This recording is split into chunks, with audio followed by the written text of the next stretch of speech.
Всем привет-привет! Это обзорчик для любителей что-нибудь заказывать из Китая.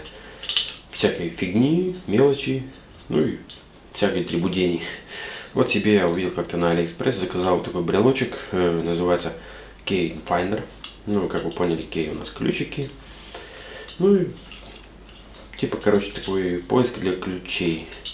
Здесь вот такое колечко. Здесь второе колечко, довольно все крепко сделано, так все держится нормально. О чем его суть? Как было написано в описании, все этому и соответствует в деле. Свистим, он откликается. Что у нас здесь есть? Значит, кнопочка включения режима ожидания, когда он будет нам откликаться, когда нет. Потому что данная вещь по моей практике показывает, что у вас, если есть в семье дети, то голос у них намного высокочастотнее, то есть выше, там, верещавее, или как сказать. Он будет откликаться. И я это проверил на собственных детях. Да, он срабатывает, если дети кричат. Если разговаривают взрослые, если взрослые громко разговаривают, он не срабатывает. Вот. Значит, что здесь у нас включатель? Включатель, как я уже говорил. Вот здесь даже видно нолик и единичка. Включаем, выключаем. Значит, вот эта кнопочка, это как подсветка, как фонарик такой горит, красный светодиод, можно подсветить замочную скважину, там, куда мы ключики вставляем. Ну, в общем, данную вещь можно даже, сами знаете, русский человек может с помощью молотка там или скотча придумать хоть что.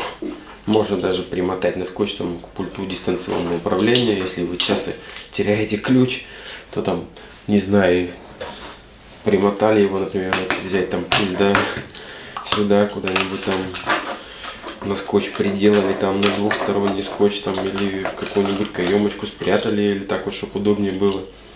Пульт потеряли, свистите, он вам откликается. Что я вам сейчас и продемонстрирую, как он работает. Ну вот, как я говорил уже, то что включаем режим ожидания. Вот это такой фонарик с красным светодиодом. Ну и проверим. Свистим. Не хочет.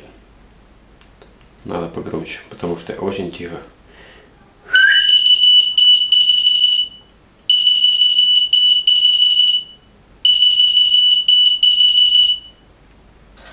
Вот так 3 раза пропищал. Если свистнуть еще раз, то будет еще раз нам кричать и говорить: вот я здесь, хозяин, найди меня, забери. Первый раз я свистнул тихо, по своему личному опыту и практике. Показало так, то, что откликается очень здорово. Даже вот запрятать куда-то под подушки, там, у меня его лично прятали дети, играли с ним, как вот там, найди вещь, куда я ее положил, там, для этого свистни, откликается здорово. Лишний раз в кармане, когда валялась, не пищала, потому что, я говорю, работает на высокочастотные звуки. Свист и звуки, которые мы даже не слышим, то есть это свыше 20 кГц. Немножко тоже захватывает, поэтому срабатывает. Самый простой пример — это вот от объектива даже камеры, когда ультразвуковая идет фокусировка. Ну ладно, это не суть. В принципе, покупать можно, если вы что-то теряете, нужно. Качество сборки, я бы сказал, ну, 4 с плюсом, потому что здесь вот, ну, нолик какой-то, вот он такой вот коревенький, единичка тоже, какие-то тут зазуренькие. Пришло все это дело за месяц. Да, еще, я его разбирал, сейчас, конечно, разбирать я его, ну, не буду уже, расскажу просто вкратце. Отворачиваем 2 винтика крестовые, как вы уже видите. Крест-накрест у нас винтик обычный, часовой отверткой, там или какая в доме есть, можно даже обычным ножичком маленьким. Стоят 2 батарейки, не помню, не буду врать название, ну как вот обычные в часах кварцевых наручных, то есть таблетки такие маленькие. Ну как обычно все делают, разбираем, снимаем, идем в магазин. Если он у нас сядет, разбираем. Снимаем крышечку. Здесь 2 батарейки стоят. Все, ничего сложного. Ну, в принципе-то и все. Смотрите, думайте, покупайте. Где я покупал, будет внизу ссылочка на Алиэкспресс. Всем пока-пока, спасибо, до свидания.